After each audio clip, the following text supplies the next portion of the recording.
Agora Soares bateu. Espalma, Matheus. Esperança.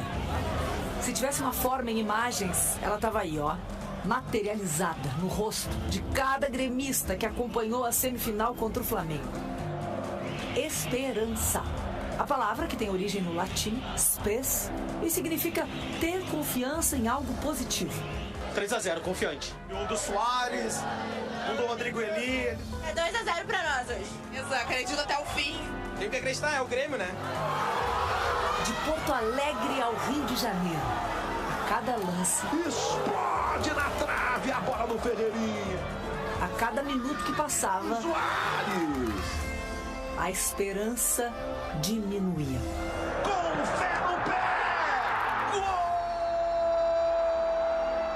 Mas esperança é uma palavra que também vem do verbo sperare, que dá origem ao nosso esperar. Justamente o que resta agora aos tricolores. Esperar por 20 rodadas de um outro campeonato. Não mais a Copa do Brasil, mas o Brasileirão. Segue a esperança. Oi, gente, muito boa tarde. Esperança dos tricolores agora no Brasileirão. A missão na Copa do Brasil era realmente muito difícil. E o Grêmio encerra sua participação, é eliminado na semifinal. O time tricolor até jogou bem lá no Maracanã, teve boas chances de gol, mas acabou parando na trave e em um pênalti. Apita Braulio da Silva Machado. O Flamengo é finalista da Copa do Brasil. Não há sentimento pior na derrota do que a sensação que podia ser melhor. O meu time foi tão grande quanto o Flamengo hoje no Maracanã, jogando contra o Flamengo e contra as quase 70 mil pessoas. De um jogo que o Flamengo tinha vantagem de 2 gols. A lógica venceu o imprevisível. E ao mesmo tempo que o Grêmio desafiou as projeções mais realistas, sabe que poderia ter encarado de forma mais eficiente os 180 minutos da semifinal. Perdemos praticamente essa vaga lá em Porto Alegre. O Grêmio foi melhor, mas infelizmente não fizemos os gols que a gente precisava. 65.310 torcedores e as marcas da crise do Flamengo espalhadas pelo Maracanã. Um caldeirão rubro-negro pronto para entrar em erupção. Um cenário que só aumentava a confiança dos cerca de 3 mil gremistas que não se micharam no Rio de Janeiro. A missão de fazer um gol cedo fez do primeiro tempo os melhores 45 minutos do Grêmio no confronto. Se Ferreira incomodava pela esquerda, Bitelo, ao seu melhor estilo, infiltrava com perigo na área. Devolução, Bitelo na cara do gol. Espalma, Matheus Cunha. A grande chance gremista na primeira etapa.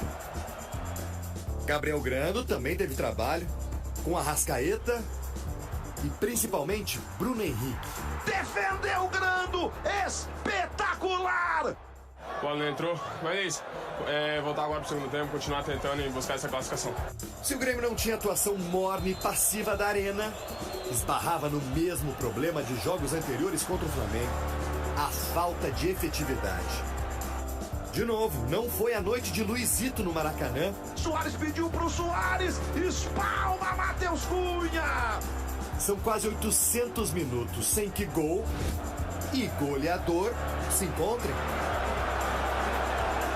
A mesma mão, a cabeça do gremista, era a mão que involuntariamente insistia em acreditar. E tinha motivos para isso até Ferreira acertar a trave ainda com 0-0 no placar. O último suspiro do Grêmio na Copa do Brasil. Explode na trave a bola do Ferreirinha. Aos 16 minutos, Renato botou a equipe ainda mais ao ataque. Entraram PP, João Pedro Galvão e Lucas Bessosa. Mas sem Cristaldo, Carbajo e Bitelo, o time perdeu força. Nós tínhamos que tentar fazer os gols e nós tínhamos que ter jogada pelos dois lados. Menos de 10 minutos depois das trocas, o lance que decidiu a partida. Léo Pereira cabeceia e a bola pega no braço do zagueiro Rodrigo Eli. O jogo seguiu até o VAR chamar. Isso parou o jogo. É o VAR, hein, Luiz? Não, gente, não é esse VAR, não. Esse sim. Renato tentou dar uma espiada. O Rodrigo Eli esbravejava. Quer que eu pule assim pra disputar a bola? Não teve jeito. O árbitro Braulio Machado marcou pênalti. Arrascaeta marcou. E Renato pistolou contra o chefe da comissão de arbitragem, o ex-árbitro Wilson Senene. Eu que vivo do futebol, não entendo algumas regras. Não é que eu não entendo de algumas regras, fica difícil de entender algumas regras. Então é muito fácil, vem o Seneme e fala, não, aqui foi pênalti, aqui não foi. Quem é o Seneme para falar que isso é pênalti e aquilo não é pênalti? O que ele entende mais de futebol do que a gente? Ele foi árbitro, ele não é ex-árbitro. Eu sou ex-jogador. Um jogo é pênalti. Mesmo lance no outro jogo não é pênalti. 3-0 no placar agregado, fora a crise do adversário. Entre tapas e beijos, é o Flamengo que está na final. Essa foi a 7ª queda consecutiva do Grêmio para os cariocas em mata-mata. Esse gol número 300 do confronto decretou a eliminação do Grêmio. E os tricolores que jamais venceram o Flamengo aqui no Maracanã pela Copa do Brasil, agora vão concentrar todas as suas forças no único torneio que resta na temporada, o Campeonato Brasileiro. Muita gente está falando que o Botafogo já é o campeão brasileiro. Bom, cada um tem sua opinião. Ele tem uma grande vantagem sobre os demais, sem dúvida alguma. Mas o segundo turno vai começar domingo. Então tem muita coisa para acontecer. No futebol eu já vi muita coisa. Então o campeonato do Grêmio a gente sim. A gente espera ainda brigar pelo título. Se não for possível, uma vaga direta na Libertadores. Não foi a noite épica de outras Copas? Foi até onde esse Grêmio podia chegar, sem muito lamento. E certo que com um pouquinho mais de sorte e muito mais competência, poderia ter ido além nessa Copa do Brasil. Seu Maurício Saraiva, ir além na Copa do Brasil pro Grêmio significava ter feito um jogo melhor na Arena. O primeiro jogo. Não tem dúvida. Tanto você tem razão que a amostragem de ontem deixa isso claro. O Grêmio tinha que lutar contra uma montanha, mas tem um detalhe. Não esqueça, gremista, a sua temporada já está ganha. Você tem o título de Campeonato Gaúcho, você foi semifinalista da Copa do Brasil, não corre o menor risco de rebaixamento e ainda pode ter uma vaga direta de Libertadores. Agora, o que incomoda bastante o torcedor tricolor é não conseguir ganhar do Flamengo de jeito nenhum. Vamos colocar na tela, gente, os últimos 15 jogos do Grêmio com o Flamengo. Tem Copa do Brasil, tem Libertadores, tem Brasileirão aqui. Só uma vitória do Grêmio. Maurício, só uma. Que dificuldade é essa de superar o Flamengo? E a vitória é num confronto de Copa do Brasil que o Flamengo tinha vencido de 4 aqui na Arena, portanto não fazia a menor diferença ganhar de 1-0 no Maracanã, gol do Borja, como foi. Este quadro coincide aqui, Alice, com uma realidade. O Flamengo de 19 para cá é muito superior ao Grêmio em qualidade técnica de time e de elenco. Poderia ter mais do que uma vitória? Poderia, mas a lógica deu assim.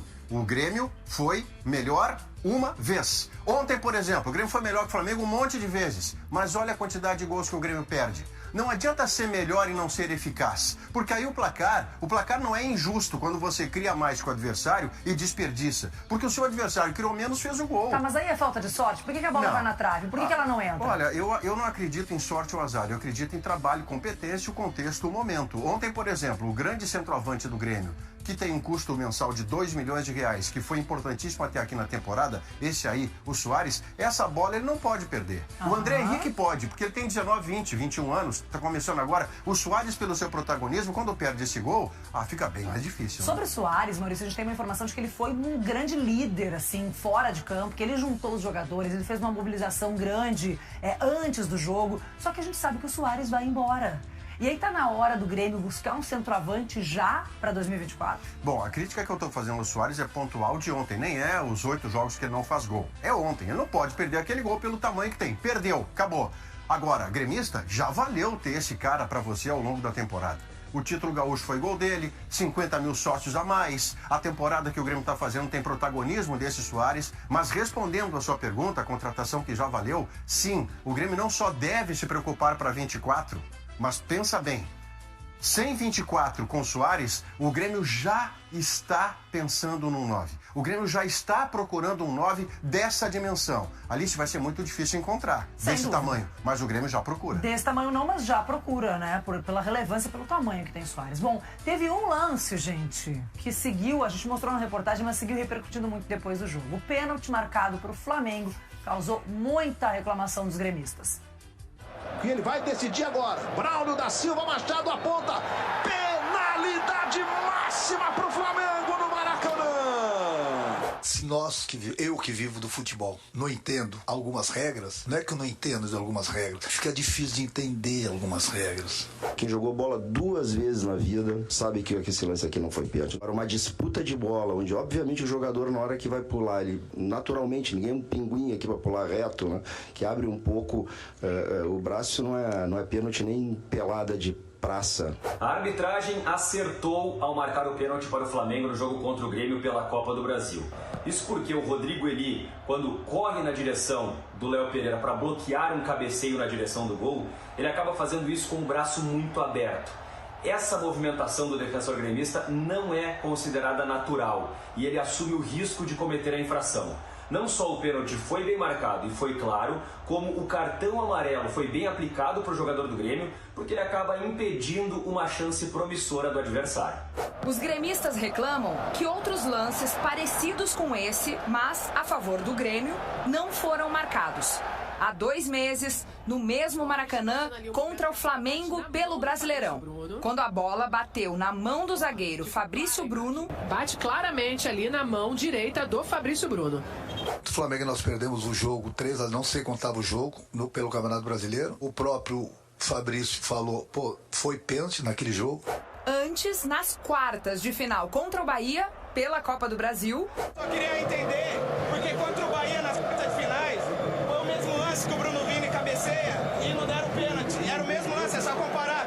E hoje deram pênalti, acabou estragando o jogo. Mas eu só queria entender a falta de critério, que para uns é pênalti, para os outros não. Também na Copa do Brasil de 2019, na eliminação pro Atlético Paranaense. Eu era dirigente de futebol em 2018, 19, naquela semifinal com o Atlético Paranaense, que também não deram aquele pênalti, que aí sim a mão tava lá em cima do...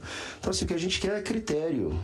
Pro Jory Vasconcelos, comentarista de arbitragem do Grupo RBS, lances como esses dependem da interpretação do árbitro. O grande problema de lances de mão na bola e bola na mão é que essa é, sem dúvida nenhuma, a regra que mais sofreu alterações nos últimos tempos no futebol. Não só no texto, mas também nas orientações para a arbitragem. E a regra se tornou mais subjetiva. Com isso, é muito difícil a manutenção de um critério de árbitro para árbitro. Bom, tá mais do que explicado, né, Maurício? Claro que tem se recupera, tem a bronca da torcida, mas, enfim... Errata. Ah, não, errata primeiro, vai. Errata. O Grêmio ganhou do Flamengo, não foi na Copa do Brasil, jogo de volta, como eu tinha dito antes. O Marcelinho Cabral me corrige. Foi no Campeonato Brasileiro de 21, ano do rebaixamento, 1-0, gol do Borja lá no Rio. O técnico era Luiz Felipe Scolari. Tá corrigido. E deixamos essa questão de arbitragem pra lá, é isso? Tá explicado. É porque eu parto do princípio do seguinte: se você reclama do pênalti que é contra si, você tem que reclamar também quando você é beneficiado. Diz, olha, hoje eu tive um pênalti a meu favor que não foi. Como isso não vai acontecer, eu geralmente passo reto. Segue o baile, seu Maurício. Segue o baile para sala de redação. Agora, beijo.